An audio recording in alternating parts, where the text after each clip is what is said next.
Once the admin has approved your class, you will see that email notification. Once your class enters the open enrollment period, as Henry was mentioning, there'll be an open enrollment period determined by the OHSAA. The student can then view the course descriptions you have created and start populating your roster. As you see right now, there's no one on your roster, but we are going to make sure right now, for demonstration purposes, that your class has been opened. It's now Wednesday. You create your course, and the OHSAA says that this day, Wednesday, is determined the day that we will open enrollment for all the instructors who have created the courses. At which point, we will now go in and impersonate an official. So you get an idea of what those officials will look like on the other side as they walk through the system. So we're going to log you out now as an instructor, and now we're going to log in as an official. Yes? So Chris is logged out as the instructor, and now he's going in to the system through the same website, and now he's going to become an official, at least to start the process of becoming an official. So now this official is going to go through the process and find the courses that he would like to sign up for. So this official, he or she, will fill out the contact information and will not be able to proceed until he or she fills out the correct contact information within the system. So when you go to, you fill out your information, there's something on there. Go up for just a second, Chris. There's some terminology there about if you've ever been convicted of a felony. No, it's an easy process. Yes, you have to give an example and explain the details underneath. Okay, so go ahead and hit save. You filled out your contact information as a prospective official or a student, as it would be as you had mentioned. And then you go in to select a course.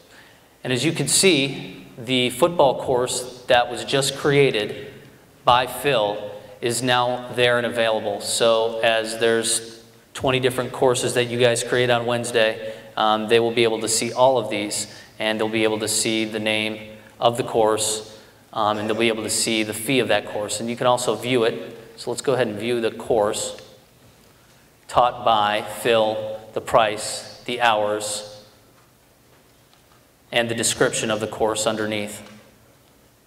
All this information to see if he or she wants to participate in this course. All right, so let's look at this course here that Phil has created. And you go down and you see the refund policy there, terms of services. So go ahead and sign up for this particular course by proceeding you're agreeing to the terms of services. When you sign up, you see the checkout page here, the charges, taxing, shipping, the total. Are you sure you want to sign up for this class? Yes. Go ahead and sign up for the class.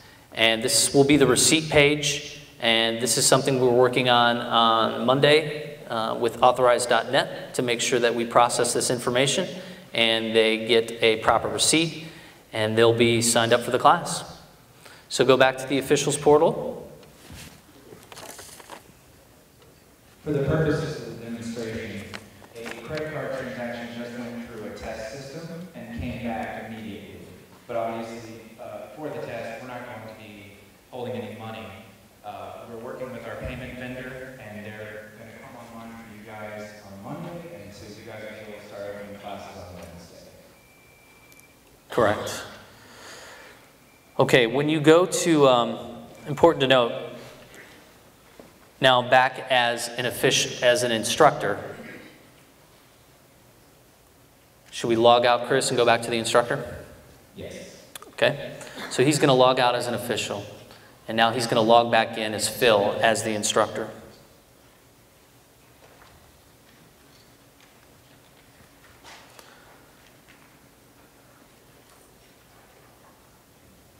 Okay, so once you go in as an instructor and you look at my courses that you've created, there's some different things there. This kind of acts as like a notification spot for you, your dashboard. It'll tell you some of the new things that have happened, and it tells you that you've had new students sign up for Football 101 Pickerington North that you've created.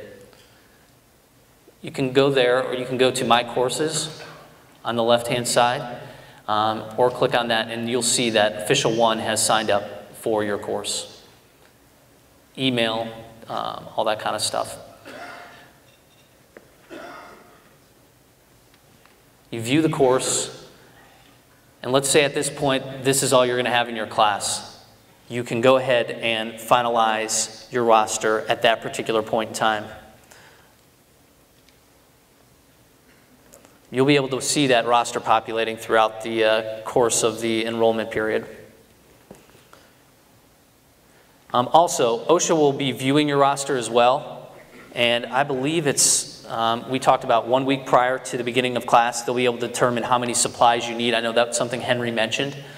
So they'll see, well, you only have one person in the class, we'll probably send you 3 groups of material that you'll have for that class, 2, 3 extra, whatever they determine, but they'll be able to view your roster and they'll be able to determine how many materials you'll get at that particular point in time. So after the first day of class, is what I'm told, and I'll just take a show of hands here, I won't take questions, is usually, I think when you start to get more people in that first day of class, is when we finalize the roster. Does that sound, raise your hand if you think that sounds doable. About 50%, okay. All right.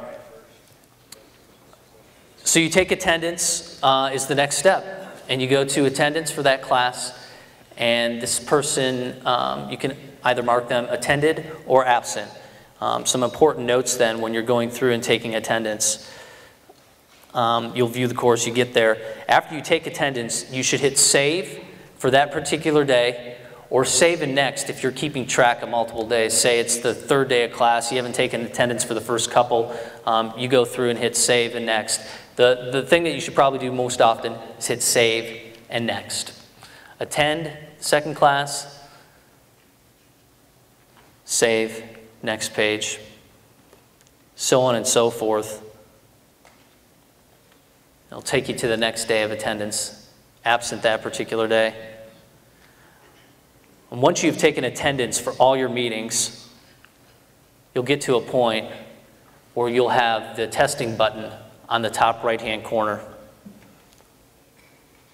And at that point, this is at the very end, you can issue your final exam for your course. Now you can issue tests and quizzes as you're starting to take attendance. The attendance will not determine whether or not you can release a quiz, but it will determine whether or not you can release a final exam. There is some coding built in there where they have to attend a certain percentage of classes. And Chris, what was that percentage? I forget, was it 80%?